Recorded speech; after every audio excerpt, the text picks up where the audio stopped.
Hello, my name is John Sanders. My name is Michael Orphis. We at Bridgeforce have a very long history of implementing default management solutions, including even challenging the industry as far back as 2004. This couldn't be more relevant today than it was 16 years ago. Consumer expectations are changing rapidly. COVID-19 inadvertently exposed the difference between the use of digital channels and the act of being digital. Organizations that simply use digital channels struggled to leverage those capabilities to provide appropriate and consistent communication to their customers. Organizations that had digital relationships were responsive and timely. The digital is a blank canvas for many. And when we talk about digital engagement, we're really facing two different battles. We haven't had any real events that have ushered in the digital age for things like collections. Millennials have been given the nickname Generation Mute because they're not only not taking phone calls, they don't even feel comfortable being on the phone. How often do you answer an unrecognized number? 71% of the people that are attending this call said never. Digital is constant.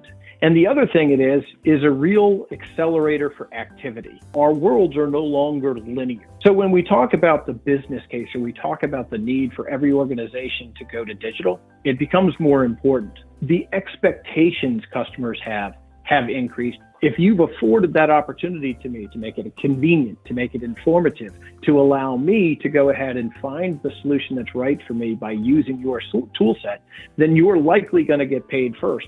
The NPRM, the Notice for Proposed Rulemaking, which would potentially limit call attempts to 1 attempt per day per week or 7 attempts total call cap per week. How do I handle this? Because right now I'm probably dialing more than that if outbound telephony is my primary channel. Digital is the way to go ahead and compensate for that impact. Customers now expect to have to share information.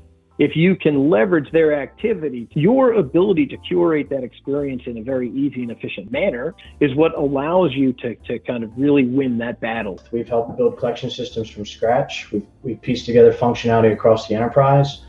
We've also helped get vendor solutions installed. The external solutions can get functionality to production faster. They have created the wheel. So the focus is really attaching that wheel to your car, if you will, not necessarily designing a new wheel. So a typical digital project will require at least 8 to 10 dedicated people, and of those, at least 3 or 4 have to be digital experts. So rather than go ahead and design your own wheel, go ahead and buy your first wheel.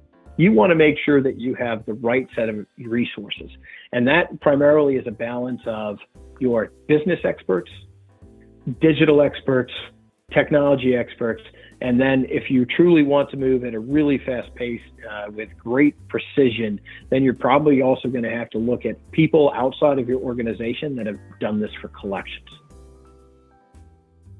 Right? We can go ahead and drive digital experience and engagement in ways that telephony just doesn't afford us. So when we look at all these things, and again in the calculator, we've really tried to help understand or paint a picture for people to go ahead and recognize what the business case for digital is for their environment, not generically or broadly across the industry, but very specific to each individual client. The title of this roundtable is Digital Imperative, imperative meaning necessary or vital. And I think it's clearly vital and essential, not only because of the impending cycle, but it's really now simply expected from customers.